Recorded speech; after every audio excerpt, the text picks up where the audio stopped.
November 2025 ಹರಿಯಾಣದ top most police officer DGP OP Singh ಗುರುಗ್ರಾಮದಲ್ಲಿ ಒಂದು ಪ್ರೆಸ್ ಕಾನ್ಫರೆನ್ಸ್ ನಲ್ಲಿ ಹೇಳ್ತಾರೆ, ಎಲ್ಲ ರೌಡಿ ಶೀಟರ್ಗಳು ಮತ್ತು ಗೂಂಡಾಗಳು ಥಾರ್ ಮತ್ತೆ ಬುಲೆಟ್ ನಲ್ಲಿಯೇ ಟ್ರಾವೆಲ್ ಮಾಡ್ತಾರೆ. ಇವರು ಮಾತನಾಡಿದ ರೀತಿ ಹೆಂಗಿತ್ತು ಅಂದ್ರೆ, ಇವರು ಟ್ರಾವೆಲ್ ಮಾಡೋದಕ್ಕೆ ಅಲ್ಲ, ಗೂಂಡಾಗಿರಿ ಮಾಡೋದಕ್ಕೆ ಖರೀದಿ ಮಾಡ್ತಾರೆ ಅನ್ನೋ ಸಂದೇಶ ಕೊಟ್ಟ ಹಾಗಿತ್ತು. ಬೇಸಿಕಲಿ ಥಾರ್ ಮತ್ತು ಬುಲೆಟ್ ನಲ್ಲಿ ಟ್ರಾವೆಲ್ ಮಾಡೋರಿಗೆ ಕ್ರಿಮಿನಲ್ ಮೈಂಡ್ ಸೆಟ್ ಗೆ ಹೋಲಿಸಿ ಮಾತನಾಡಿದ ಹಾಗಿತ್ತು. ನಾಕಾ ಮತ್ತು ರೊಟೀನ್ ವೆಹಿಕಲ್ ಚೆಕಿಂಗ್ ನಲ್ಲಿ ಬೇರೆ ಗಾಡಿಗಳನ್ನ ಬಿಟ್ಟರೂ ಪರವಾಗಿಲ್ಲ, ಈ ಥಾರ್ ಮತ್ತು ಬುಲೆಟ್ ಓನರ್ ಗಳನ್ನ ಚೆನ್ನಾಗಿ ಚೆಕ್ ಮಾಡಿ ಕಳಿಸಿ ಅನ್ನೋ ತರ ಇಂಡೈರೆಕ್ಟ್ ಆಗಿ ಮಾತಾಡಿದ್ರು. ಈ ವಿಷಯ ಸೋಷಿಯಲ್ ಮೀಡಿಯಾದಲ್ಲಿ ವೈರಲ್ ಆಗ್ತಿದ್ದಾಗನೇ ಕೆಲವರು ಇದನ್ನ ಸಮರ್ಥನೆ ಮಾಡ್ಕೊಳ್ತಾರೆ. ಡಿಜಿಪಿ ಹೇಳಿದ್ದು ಸರಿ ಇದೆ ಅಂತ. ಇನ್ನು ಕೆಲ ಥಾರ್ ಓನರ್ಗಳು ಈ ವಿಷಯವನ್ನ ವಿರೋಧಿಸ್ತಾರೆ. ಇವರು ಹೇಳೋ ಪ್ರಕಾರ ಕ್ರಿಮಿನಲ್ಗಳು ಅವರ ಮೈಂಡ್ ಸೆಟ್ ಮೇಲೆ ಡಿಪೆಂಡ್ ಆಗಿರುತ್ತೆ, ಅವರು ಯಾವ ಗಾಡಿ ಓಡಿಸ್ತಾ ಇದ್ದಾರೆ ಅನ್ನೋದ್ರಲ್ಲಿ ಇಲ್ಲ. ಇವ್ರು ಹೇಳೋದು ಕೂಡ ಸರಿ ಇದೆ. 20-30 ಲಕ್ಷ ಖರ್ಚು ಮಾಡಿ ಗಾಡಿಗಳನ್ನ ತಗೊಂಡು ಥಾರ್ ಮತ್ತು ಬುಲೆಟ್ ನಲ್ಲಿ ಹೋಗೋರನ್ನ ಕ್ರಿಮಿನಲ್ಗಳಿಗೆ ಹೋಲಿಸಿ ಮಾತನಾಡಿದ್ರೆ ಯಾರಿಗೆ ತಾನೇ ಬೇಜಾರಾಗಲ್ಲ. ಆದ್ರೆ ಇಲ್ಲಿ ಪ್ರಶ್ನೆ ಏನಂದ್ರೆ, ಥಾರ್ ಮತ್ತು ಬುಲೆಟ್ ಡ್ರೈವರ್ಗಳು ನಿಜವಾಗಿಯೂ ಕ್ರಿಮಿನಲ್ ಮೈಂಡ್ ಸೆಟ್ ನಲ್ಲಿ ಇರ್ತಾರ? ಡಿಜಿಪಿ ಒಪಿ ಸಿಂಗ್ ಈ ತರ ಸ್ಟೇಟ್ಮೆಂಟ್ ಕೊಡೋದಕ್ಕೆ ಕಾರಣ ಆದ್ರೂ ಏನು? 27 ಜುಲೈ 2025 ಜಮ್ಮು. 20 ವರ್ಷದ ಇಂಜಿನಿಯರಿಂಗ್ ಓದ್ತಾ ಇರೋ ಹುಡುಗ ರಾಂಗ್ ಸೈಡ್ ನಲ್ಲಿ ಥಾರ್ ಓಡಿಸ್ಕೊಂಡು ಬಂದು ಸ್ಕೂಟಿಯಲ್ಲಿ ಹೋಗ್ತಿದ್ದ ಒಬ್ಬ ವ್ಯಕ್ತಿಗೆ ಡಿಕ್ಕಿ ಹೊಡಿತಾನೆ. ಏನೋ ಬಿಡು, ಓವರ್ಟೇಕಿಂಗ್ ಮಾಡೋದಕ್ಕೆ ಹೋಗಿ ತಗಲಿರಬಹುದು ಅಂತ ಅಂದ್ಕೊಂಡ್ರೆ ಮತ್ತೆ ರಿವರ್ಸ್ ಬಂದು ಸ್ಕೂಟಿಯಿಂದ ಕೆಳಗಡೆ ಬಿದ್ದಿದ್ದ ವ್ಯಕ್ತಿಯ ಮೇಲೆ ಕಾರ್ ಹತ್ತಿಸೋಕೆ ಪ್ರಯತ್ನ ಮಾಡ್ತಾನೆ. ಮತ್ತೆ ಆ ಕಾರಿಂದ ಕೆಳಗಡೆ ಇಳಿದು ಆ ವ್ಯಕ್ತಿಯ ಹತ್ರ ಏನೋ ಮಾತಾಡಿ ಅಲ್ಲಿಂದ ಕಾರ್ ತಗೊಂಡು ಹೊರಟೋಗ್ತಾನೆ. ಇಲ್ಲಿ ಗಾಡಿ ಯಾವುದು ಅಂದ್ರೆ ಥಾರ್. ಕನ್ಕ್ಲೂಷನ್ ಏನು ಅಂದ್ರೆ, ಥಾರ್ ಓಡಿಸೋರು ಗೂಂಡಾಗಳು. 24 ಅಕ್ಟೋಬರ್ 2025 ಗುರುಗ್ರಾಮ್. ರಾತ್ರಿ 11:30 ಸಮಯ ಒಂದು ವಿಡಿಯೋ ವೈರಲ್ ಆಗುತ್ತೆ. ಈ ವಿಡಿಯೋದಲ್ಲಿ ಚಲಿಸೋ ಗಾಡಿಯಿಂದ ಡೋರ್ ಓಪನ್ ಮಾಡಿ ಒಬ್ಬ ವ್ಯಕ್ತಿ ಯೂರಿನ್ ಪಾಸ್ ಮಾಡ್ತಾ ಇದ್ದಾನೆ. ಈ ದೃಶ್ಯವನ್ನ ಹಿಂದೆಗಡೆ ಬರ್ತಿದ್ದ ಗಾಡಿಗಳಿಂದ ರೆಕಾರ್ಡ್ ಮಾಡಿ ಸೋಷಿಯಲ್ ಮೀಡಿಯಾದಲ್ಲಿ ವೈರಲ್ ಮಾಡಲಾಗುತ್ತೆ. ಮತ್ತೆ ಇಲ್ಲಿ ಗಾಡಿ ಯಾವುದು ಅಂದ್ರೆ ಥಾರ್.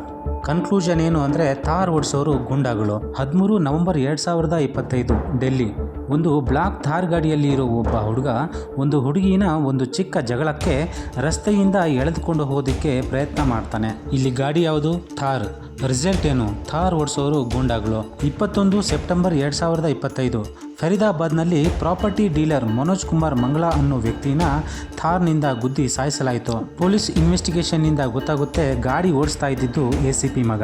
ಬೈಕ್ ಮತ್ತು ಥಾರ್ ಓವರ್ಟೇಕಿಂಗ್ ಬಗ್ಗೆ ಜಗಳ ಆಗಿ ರೆಸ್ಟೋರೆಂಟ್ ಬಳಿ ಥಾರ್ನಿಂದ ಸ್ಟಂಟ್ ಮಾಡುವಾಗ ಗುದ್ದಿ ಸ್ಥಳದಲ್ಲೇ ಸಾಯ್ತಾನೆ. ಈ ವಿಷಯದ ಬಗ್ಗೆ ಪ್ರೆಸ್ ಕಾನ್ಫರೆನ್ಸ್ನಲ್ಲಿ ಮಾತನಾಡುವಾಗಲೇ ಡಿಜಿಪಿ ಒಪಿ ಸಿಂಗ್ ಥಾರ್ ಓನರ್ಗಳ ಕ್ರಿಮಿನಲ್ ಮೈಂಡ್ ಸೆಟ್ ಬಗ್ಗೆ ಹೇಳ್ತಾರೆ.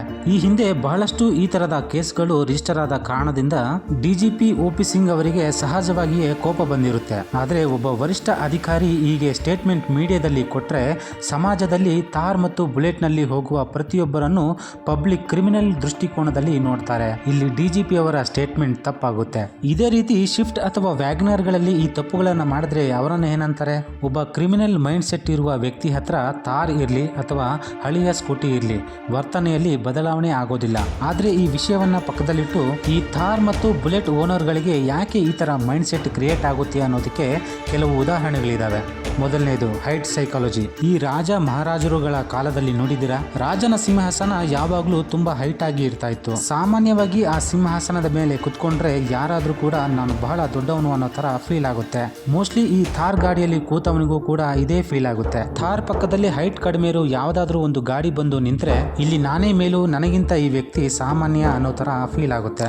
ಎರಡನೇದು ಎಸ್ಕೇಪ್ ಕಾನ್ಫಿಡೆನ್ಸ್. ಥಾರ್ ಇದ್ರೆ ರೋಡ್ ನಲ್ಲಿ ನನಗೆ ಯಾವ ಕಾನೂನು ಕೂಡ ಅನ್ವಯ ಆಗೋದಿಲ್ಲ ಅನ್ನೋ ಭ್ರಮೆ. ಯಾವ ಡಿವೈಡರ್ ಬೇಕಾದ್ರೂ ಜಂಪ್ ಮಾಡಿ ಹೋಗ್ತೀನೋ ಅನ್ನೋ ಕಾನ್ಫಿಡೆನ್ಸ್. ಮೂರನೇದು ಸೇಫ್ಟಿ ಇಲ್ಯೂಷನ್. ನಾನು ಹೇಗ್ ಬೇಕಾದ್ರೂ ಓಡಿಸ್ತೀನಿ, ನನಗೆ ಏನು ಆಗೋದಿಲ್ಲ ಅನ್ನೋ ಭ್ರಮೆ. ನಾಲ್ಕನೇದು ಸೌಂಡ್ ಡಾಮಿನೆನ್ಸ್. ಬುಲೆಟ್ ಮತ್ತು ಥಾರ್ನ ಸೌಂಡ್ ನಾನು ಬಂದಿದ್ದೇನೆ ಅನ್ನೋ ಸಂದೇಶ ಕೊಡುತ್ತೆ. ಸೈಲೆಂಟ್ ಆಗಿ ಪಕ್ಕದಲ್ಲಿ ಓಡಾಡುವ ವೆಹಿಕಲ್ಗಳು ಇದರ ಮುಂದೆ ದುರ್ಬಲ ಅನಿಸೋ ತರ ಇವರಿಗೆ ಫೀಲ್ ಕೊಡುತ್ತೆ. ಇನ್ನು ಐದನೇದು ಎಫರ್ಟ್ಲೆಸ್ ಮನಿ ಎಫೆಕ್ಟ್. ಸುಲಭವಾಗಿ ಬಂದ ಹಣ. ಕೆಲವರಿಗೆ ತಂದೆ ತಾಯಿ ಸಂಪಾದನೆಯಿಂದ ಬಂದ ಹಣಕ್ಕೆ ಮೌಲ್ಯ ಇರೋದಿಲ್ಲ. ಇದು ಇವರಿಗೆ ಒಂದು ಆಟದ ಸಾಮಾಂತರ. ಇನ್ನು ಕೆಲವರು ಸೇಫ್ಟಿ ಮತ್ತು ಟ್ರಾವೆಲ್ ಅನ್ನ ಇಷ್ಟಪಡೋರು, ಅದು ಥಾರ್ ಆಗಿರ್ಲಿ ಅಥವಾ ಬುಲೆಟ್ ಆಗಿರ್ಲಿ, ಬಡವ ಆಗಿರ್ಲಿ ಶ್ರೀಮಂತ ಆಗಿರ್ಲಿ, ಟ್ರಾಫಿಕ್ ನಲ್ಲಿ ಜವಾಬ್ದಾರಿಯಿಂದ ಓಡಾಡಿಸ್ತಾರೆ. ಇಂಥ ವ್ಯಕ್ತಿಗಳಿಗೆ ಡಿಜಿಪಿ ಕೊಟ್ಟ ಹೇಳಿಕೆ ಸರಿ ಇಲ್ಲ ಅಂತ ಅನ್ಸುತ್ತೆ. ಇವರು ಕೊಟ್ಟ ಸ್ಟೇಟ್ಮೆಂಟ್ ಸರಿ ಇದೆ ಅಂತ ಹೇಳೋಕೆ ಆಗಲ್ಲ, ಹಾಗಂತ ಸರಿ ಇಲ್ಲ ಅಂತ ಕೂಡ ಹೇಳೋಕೆ ಆಗೋದಿಲ್ಲ. ಏನೇ ಆಗ್ಲಿ, ಕ್ರಿಮಿನಲ್ ಮೈಂಡ್ ಸೆಟ್ ಅನ್ನೋದು ಗಾಡಿ ಓಡಿಸೋರ ವೆಹಿಕಲ್ ಆಧಾರದ ಮೇಲೆ ನಿರ್ಣಯ ಮಾಡೋದಕ್ಕೆ ಆಗೋದಿಲ್ಲ. ಇದರ ಬಗ್ಗೆ ನಿಮ್ಗೇನು ಅನ್ಸುತ್ತೆ ವೀಕ್ಷಕರೇ? ಕಮೆಂಟ್ ಮಾಡಿ ಹೇಳಿ.